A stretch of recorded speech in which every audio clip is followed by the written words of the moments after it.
Shalom peuple de Dieu, nous disons merci à Dieu qui nous a prêté le souffle de vie en ce moment pour vous parler encore de sa part, continuant avec notre programme de la fois passée autour du thème les disciples de Jésus-Christ. Mais avant d'aller plus loin, avant d'aborder notre point suivant, j'aimerais vous saluer dans le nom de Jésus et vous dire merci, vous qui soutenez par vos prières, vous qui soutenez par vos encouragements cette émission, et je sais que plusieurs sont en train d'être édifiés, et je crois qu'aujourd'hui encore chacun de nous sera encore édifié, vous et moi. Et avant d'aller loin, nous voulons prier, si ça ne dérange pas, là où vous êtes, nous allons prier, nous allons recommander ce temps entre les mains du Seigneur, que le Seigneur nous assiste jusqu'à la fin et que le Saint-Esprit nous parle à chacun de nous.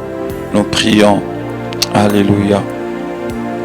Tendre Père, nous te disons merci pour ces jours nouveaux, ces jours merveilleux que tu nous donnes, ô Yahweh mon Dieu, mon roi, pour faire passer cette émission, Seigneur, que tes enfants sont en train de suivre maintenant.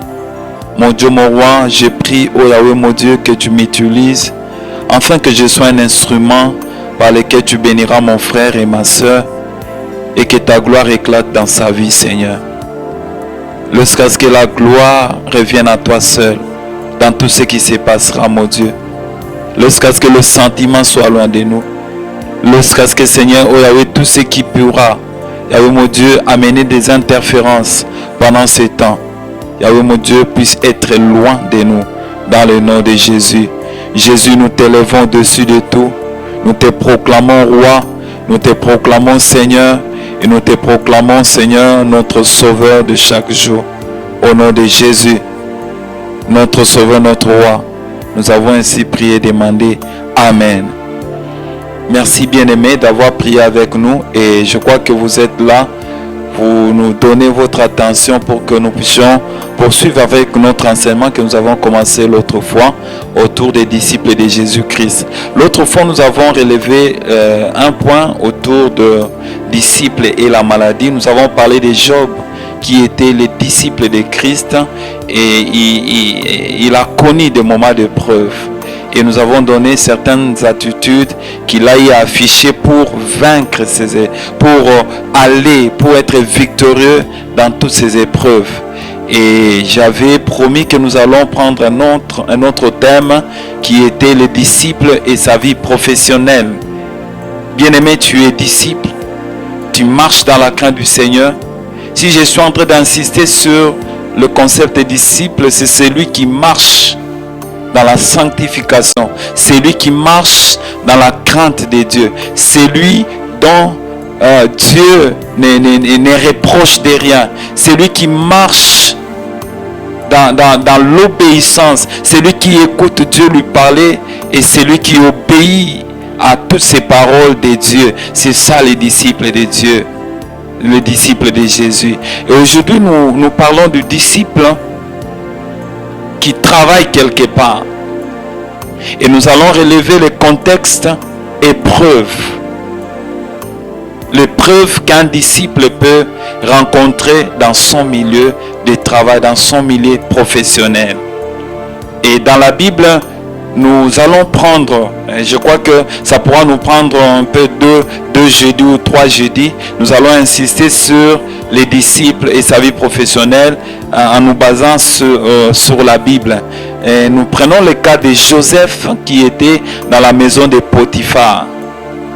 Nous n'allons pas parler de comportement de ses frères vis-à-vis de Joseph. Je crois que ça viendra après en tant que disciple. Mais ici, nous parlons de Joseph en tant que travailleur dans la maison de Potiphar, bien-aimé.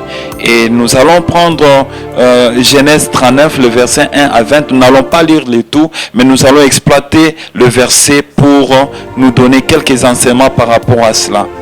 Et quand nous sommes mis à lire attentivement cette référence, bien-aimée, qu'est-ce que nous avons constaté? C'est que Joseph aussi a connu ces deux périodes dont nous avons relevé le jeudi passé. Nous avons dit il y a une période où les disciples est appelé à passer par l'école de Dieu, et il y a des périodes par lesquelles il passera, c'est qu'il doit passer par les enseignements. Et la deuxième période, il doit passer par des épreuves pour voir si réellement les enseignements qu'il a eu à suivre ont été maîtrisés, bien aimé. Joseph est passé par là. Et nous, quand il s'agit de parler de Joseph ici, la première des choses, les temps par lesquels Joseph est passé, premièrement, nous remarquons que quand Joseph est descendu en Égypte, et plus précisément dans la maison de Potiphar, nous constatons quelque chose, c'est que Joseph était en train de mener une vie de prospérité. Et je nous demande de prendre Genèse 39, le verset 1 à 6. Nous allons remarquer cela. Joseph est en train de passer dans des moments de prospérité. Pour dire que Joseph était dans les enseignements de Dieu. Dieu était en train de lui enseigner des choses, de lui donner des notions importantes pour sa foi. Et voilà pourquoi il était en train de traverser des moments de prospérité. La Bible dit ceci dans Genèse 39, le verset 1 à 6. La Bible dit: on fit descendre Joseph en Égypte, et Potiphar, officier des pharaons, chef des gardes égyptiens, l'acheta des Ismaélites qu'il y avait fait descendre. Verset 2. L'Éternel fit avec lui. J'aime cette précision de détail. Le Seigneur fut avec Joseph pendant qu'il descendait en Égypte, bien-aimé. Dieu est en train de lui communiquer des choses. Dieu est en train de lui faire voir: Joseph, je suis avec toi, je te communique des notions importantes pour ta foi. La Bible dit: l'Éternel fut avec lui, et la prospérité l'accompagnant. Gloire au Seigneur. Il habitait dans la maison de son maître, l'Égyptien Potiphar. Son maître vit que l'Éternel était avec lui et que l'Éternel faisait prospérer entre ses mains tout ce qu'il entreprenait. Joseph trouva grâce aux yeux de son maître, qui l'employa à son service, l'établit sur sa maison et lui confia tout ce qu'il possédait. Dès que Potiphar lui établit sous sa maison et sur tout ce qu'il possédait, l'Éternel bénit la maison de l'Égyptien à cause de Joseph. Et la bénédiction de l'Éternel fit sur tout ce qui lui appartenait, soit à la maison, soit au champ. Verset 6, il abandonna aux mains de Joseph tout ce qui lui appartenait, et il n'avait lui d'autre soin que celui de prendre sa nourriture. Or Joseph était beau de taille et de figure. Bien aimé, Joseph en Égypte, il se retrouve dans la maison de son maître principal Potiphar. Et la Bible est en train de nous faire voir: Joseph était avec Dieu. Tout disciple est appelé à être avec Dieu. Et pendant que les disciples est avec son Dieu, Dieu communique des enseignements. Dieu communique les principes que ses disciples est appelé à suivre. Dieu est en train de lui communiquer les notions divines que Joseph était en train d'appeler à suivre. Et curieusement, le maître de Joseph a constaté, bien qu'il fût païen bien-aimé, il a constaté que Joseph était avec son Dieu. Et il a constaté que tout ce que Joseph était en train de faire dans sa maison réussissait, bien-aimé. Et nous remarquons cette période par laquelle Joseph était passé, bien-aimé, c'était la période de prospérité. Il n'y avait pas d'inquiétude, il n'y avait pas de soucis de la part de Joseph. Joseph ne pleurait pas, Joseph était dans la joie. Joseph était, oui, un homme joyeux, bien-aimé. Et quand nous lisons ces 6 versets, je voulais encore me répéter, nous constatons une chose dans cette référence, c'est que tout allait à merveille pour notre frère Joseph. Lors de son arrivée et pendant son séjour dans la maison de Potiphar, à tel point que son maître lui a laissé la gestion de toute sa maison, sauf sa femme. Peut-être, bien aimé, toi aussi, là où on t'avait engagé, tu étais en train de connaître des moments de prospérité. Tu n'avais pas de problème avec que ce soit. Personne ne pouvait t'accuser, bien-aimé, injustement. Tu étais prospère. Tu te rappelles même de ces temps-là, bien-aimé. Tout allait bien.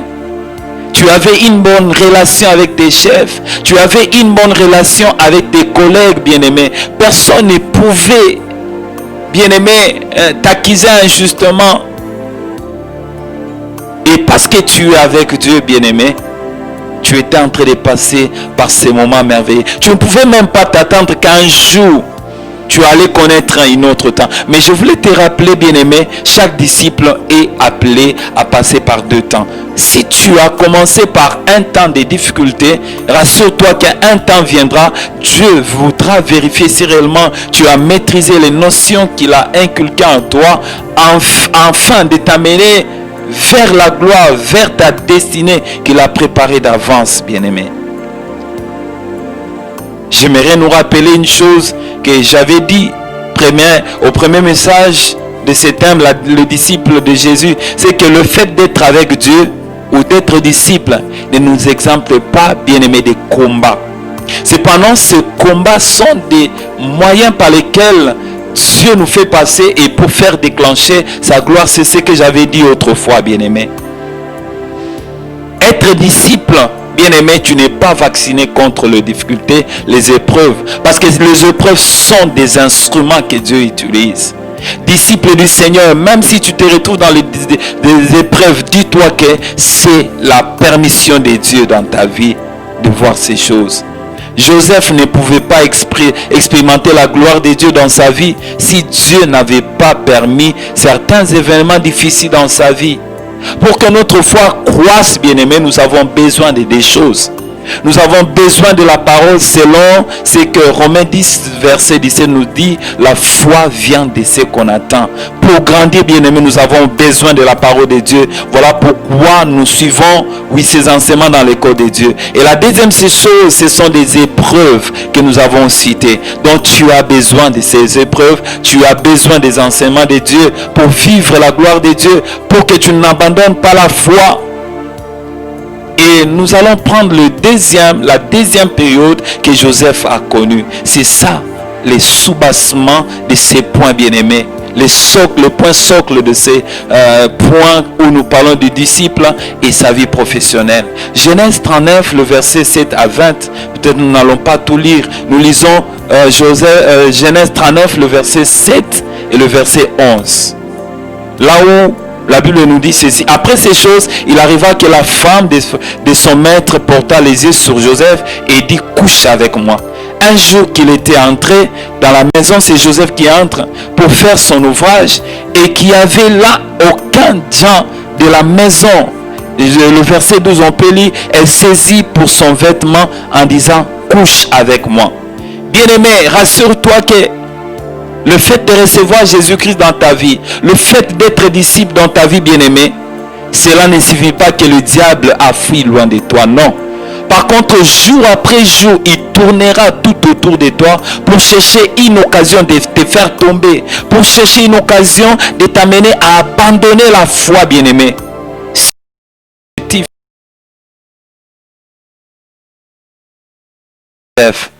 Le diable savait que Joseph était appelé à être grand. Joseph était appelé à être élevé, bien-aimé. Voilà pourquoi la femme de Potiphar a été utilisée par l'ennemi pour que la vie, le parcours normal de Joseph puisse s'arrêter là dans la maison de Potiphar. Gloire au Seigneur parce que Joseph avait reçu des enseignements de son maître Jésus qui pouvaient l'aider à ne pas tomber devant toutes les tentatives de la femme de Potiphar, bien-aimé. Voilà pourquoi il est important pour chaque disciple. Bien-aimé, il ne faut pas aller outre de ces enseignements. Suis correctement ces enseignements. Ça va t'aider, bien-aimé, à ne pas tomber. Joseph, s'il n'était pas fidèle à son Dieu, à son maître en tant que disciple, il allait de sa vie dans la maison de Potiphar. Il n'allait pas voir ce que Dieu avait préparé pour lui, bien-aimé, après la prison. La femme de Potiphar est l'image de ces lions qui rôdent tout autour de nous, cherchant qui dévorer. Ils cherchaient des disciples pour les éliminer. Ils cherchaient des disciples pour les détruire. lui, les égorger. Disciple du Seigneur, fais attention avec cette personne qui est en train de t'amener loin du Seigneur. Disciple du Seigneur, fais attention à ses collègues qui s'approchent de toi pour t'amener loin de la foi du Seigneur, qui te sollicitent dans le vol là où tu travailles, qui te sollicitent, oui, dans le mensonge là où tu travailles. Disciple du Seigneur, tu dois être un modèle. Le diable est en train de te viser, oui, par l'intermédiaire de ton collègue, par l'intermédiaire de ton chef. Fais attention. La femme a tenté plus d'une fois à faire tomber Joseph dans le sexe, bien-aimé. Mais parce que Joseph avait mûri dans l'école par laquelle nous sommes passés, l'école de Dieu, Joseph ne pouvait pas céder. Si tu peux lire Genèse 39, le verset 8, là, Joseph a refusé. Il a été catégorique. Il a dit, comment pécherai-je contre mon Dieu? Et comment trahirai-je mon maître? Parce qu'il a donné la gestion de toute sa maison entre mes mains. Ce n'est pas parce que Joseph avait peur de son maître, non. C'est parce qu'il avait peur de son Dieu. Voilà pourquoi il a refusé de régner sa foi en tombant avec la femme de son maître bien-aimé. Disciple du Seigneur, peut-être toi aussi tu te trouves dans cette situation et que tu es déjà tombé dans le péché de sexe. Tu es déjà tombé dans le péché avec ton collègue alors que tu es marié, bien-aimé. C'est une épreuve que le Seigneur, le diable a mise devant toi pour que tu ailles loin du Seigneur. Disciple du Seigneur, rattrape-toi, relève-toi et le Seigneur te fortifiera. Cette femme a tenté plusieurs fois pour que Joseph tombe. Mais gloire au Seigneur, Joseph n'était pas tombé parce que le Seigneur était avec lui. Bien-aimés, nous devons savoir une chose. En tant que disciples, l'ennemi n'aime pas nous voir stables dans notre foi, qui produit les miracles. Son souhait est que nous puissions abandonner Dieu dans notre marche. Quand l'ennemi vise quelque chose à atteindre dans ta vie, disciple du Seigneur, ne lâche pas facilement. Raison pour laquelle la Bible nous fait voir comment le diable a eu à tenter Jésus plusieurs fois dans Matthieu 4. Mais parce que Jésus-Christ avait la parole en lui, bien-aimé, il n'a pas cédé aux sollicitations du diable. Disciple du Seigneur, là où tu travailles, certainement il y a des sollicitations. On veut t'initier dans les sciences occultes. Et tu as tendance même à abandonner parce que tu vois, il y a beaucoup d'avantages dans ce qu'on est en train de te proposer. Disciple du Seigneur, ne laisse pas ta vie mourir à cause des biens matériels. Ne laisse pas ta vie disparaître. Ne laisse pas ta vie perdre la foi. Ta vie perdre ce que le Seigneur a préparé de bien pour toi à cause de l'occultisme. La Bible dit, la bénédiction de l'Éternel ne se fait souffre de con chagrin. Bien-aimé, quand l'ennemi te donne avec la main droite, bien-aimé, rassure-toi qu'il va récupérer avec la main gauche. C'est ça l'occultisme. Là où tu es en train de travailler, il y a des disciples, il y a des hommes qui sont sollicités dans l'occultisme. Mais toi ne cède pas. C'est ça l'épreuve que l'ennemi est en train de mettre devant. Ne lâche pas, disciple du Seigneur. Et j'aimerais te dire, bien-aimé, quelque chose. Peut-être tu es en train de connaître quelque chose que tu n'as jamais eu à comprendre. Au début, tu étais bien. Au début, tu étais en paix. Et tu disais que le Seigneur va faire avancer des choses dans ma vie. Mais vois ce que la femme de Potiphar est en train de dire vis-à-vis de Joseph, à son mari, même à ceux-là avec qui Joseph travaillait. Dans Genèse 39, le verset 14 à 20. La femme est en train de mentir. Il dit, elle a appelé les gens de sa maison et leur dit, voyez, il nous a amené un Hébreu, c'est Joseph, pour se jouer de nous. Cet homme est venu vers moi pour coucher avec moi. Mais j'ai crié à haute voix. Bien aimé, Joseph n'était pas tombé avec cette femme. Et cela se fait voir même comment est-ce que Dieu était avec lui. Parce que s'il était tombé avec cette femme, Joseph allait mourir dans la maison. Mais parce que Joseph n'avait pas régné sa foi, voilà pourquoi Dieu était toujours avec lui. Il ne l'a pas abandonné. Cette femme a menti. Peut-être là où tu travailles, il y a l'un de tes collègues qui a volé du travail dans de l'argent dans la caisse. Mais il a menti à ton nom. Bien-aimé, ne lâche pas. Prie. Invoque le Seigneur parce qu'il ne va pas t'abandonner.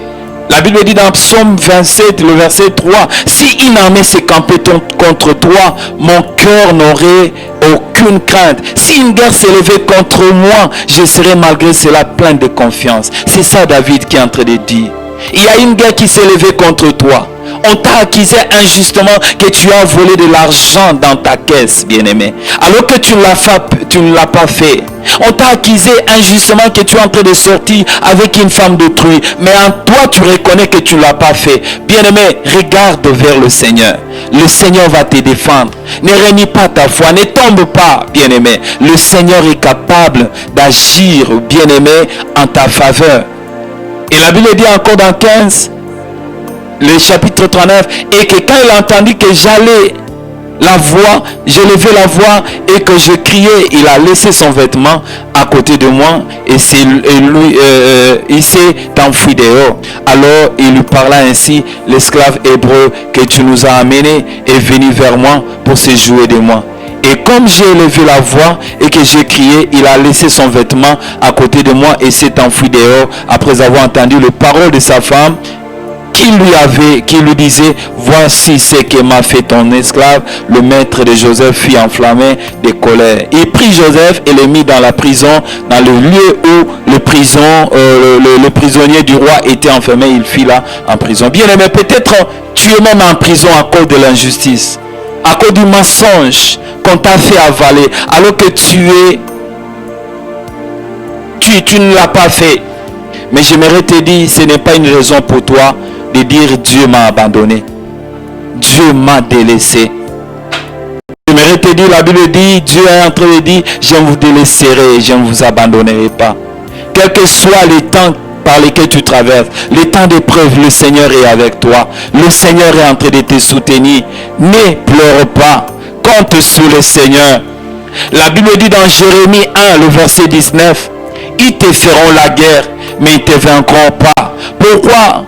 Parce que c'est Dieu qui sera en train de combattre pour toi. Bien-aimé, tu travailles parmi les occultistes. Mais j'aimerais te rassurer qu'ils ne vont rien te faire. Place seulement confiance à Dieu et Dieu agira. N'aie pas peur, n'aie pas crainte. Dieu est au contrôle. Ne fuis pas ces combats.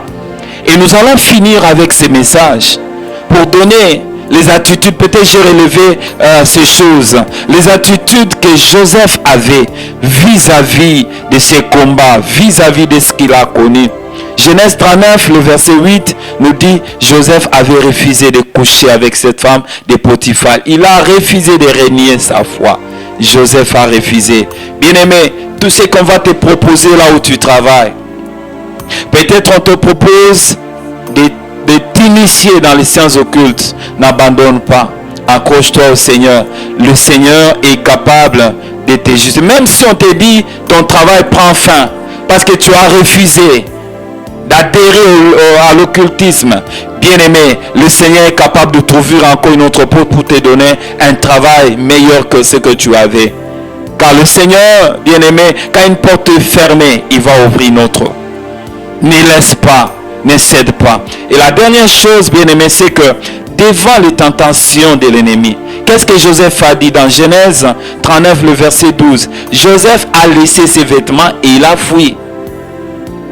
Bien-aimé, tu dois fuir dans certaines situations, là où tu travailles. Tu dois fuir, tu dois laisser tes vêtements, tu dois fuir. Joseph a fui. Voilà pourquoi la Bible dit: fuyez l'impudicité, bien-aimé. Disciple du Seigneur, dans certaines circonstances, tu dois fuir pour que Dieu soit avec toi. Élie a fui. Il est allé se cacher loin. Si Élie était resté là où il y avait la tentation, bien-aimé, il allait tomber. Joseph a fui. Il a même abandonné ses vêtements. Il pouvait dire: même si on dira quoi que ce soit sur moi, mais l'essentiel est que je ne puisse pas tomber, abandonner, que je ne puisse pas trahir la race de Dieu. Bien-aimés, nous allons prier. Nous avons fini notre message de ce soir. Mais le jeudi prochain, nous allons parler encore d'un homme qui travaille quelque part, un disciple du Seigneur qui s'appelle Mardoché, qui était un disciple du Seigneur. Il a connu aussi des épreuves comme Joseph. Et je crois que prochainement, vous serez encore édifié. Je vais prier, toi qui es en train de connaître des toi toi qui as été arrêté, oui, parce qu'on t'a accusé injustement, le Seigneur est celui qui va te justifier. Et toi, la foi, à cause des sollicitations, le Seigneur est là pour te justifier. Je vais prier pour toi. Père éternel, je prie pour mon frère qui a donné sa vie au Dieu. Yahweh mon Dieu, mon roi, afin qu'il marche avec toi tout au long de sa vie. Voilà que le combat vient de s'élever dans son travail. Voilà que Seigneur, il est accusé injustement. Voilà pourquoi, il est sollicité, Seigneur, dans l'occultisme. Je prie que tu lui donnes la force, qu'il n'abandonne pas la foi comme Joseph, qui a refusé de coucher avec la femme de Potiphar. Oh Dieu, qui ne cède pas, oh Dieu, devant toute tentation de l'ennemi, Seigneur. Qu'il soit fidèle à toi, et toi, tu vas l'élever, Seigneur. Je m'élève contre toute puissance occulte. Je m'élève contre toute autorité, domination de l'ennemi. Donne-lui la victoire sur tous ses ennemis. Dans le nom de Jésus, notre Sauveur, notre Roi, nous avons ainsi prié et demandé. Amen. Bien-aimés, nous avons fini notre intervention de ce soir. Ce que je veux nous demander, bien-aimés, d'être prêts. Quand vous allez suivre ce message du début jusqu'à la fin, partagez cela dans votre journal, dans des pages, dans des groupes. Partagez cela. Et quand le moment viendra pour que nous puissions mettre le message YouTube de notre message de ce matin, de ce soir, bien-aimés, je vous demanderai aussi de partager de la même manière que vous avez fait maintenant là, et le Seigneur vous bénira. Combien de gens ont partagé et que le Seigneur vous bénisse parce que vous partagez nombreux, massivement ces messages, et le royaume des cieux sera en train de faire pleuvoir les bénédictions non seulement sur vous et sur votre famille. Que le Seigneur vous bénisse. Nous vous aimons dans le nom de Jésus-Christ. Et j'aimerais me présenter, bien-aimé. Je suis l'un des serviteurs à l'église Centre évangélique Évangile de Vimboudi, une extension de la Borne. Je travaille sous les pieds de mon pasteur Vincent Malolo, qui ne cesse de me conseiller et qui ne cesse de me coacher. Que le Seigneur le bénisse là où il est, et ne tardez pas. Si vous avez des questions à nous poser, écrivez, nous allons réagir, bien-aimés, et entrez dans notre page de notre ministère, bien-aimé. Il y a un numéro si vous voulez nous contacter sur WhatsApp, et le numéro est là, RTL. Nous ne manquerons pas de réagir. Que Dieu vous bénisse et portez-vous bien au nom de Jésus.